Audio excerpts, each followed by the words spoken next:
Don't say anything negative about the president. Just pray for him. Because God is using that man outside your understanding. You can only understand Donald Trump if you read the Old Testament and see how God used prophets to destroy. So guess what? On one side, Donald Trump is doing God's will, while at the same time, he's also producing the very vengeance that's going to cause people to attack us in the future. But it's ordained that way. Okay?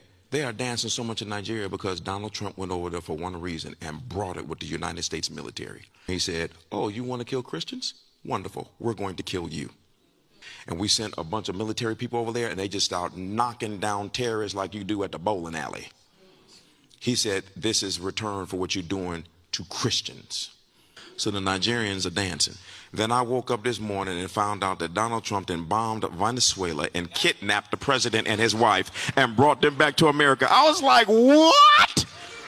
Do you realize how crazy this is? Your president said, y'all won't stop with the drugs over here. And I have known for decades. He gave him a chance. He said, okay, stop.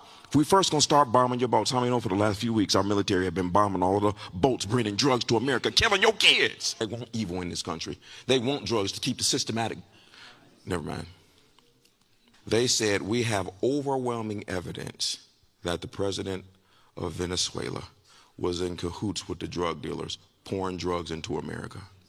That is not something that you do as you break into another country, bomb the man's home, and take his... You take the president and his wife of Venezuela and then put them on a helicopter and bring them back to Brooklyn. You know, this is crazy.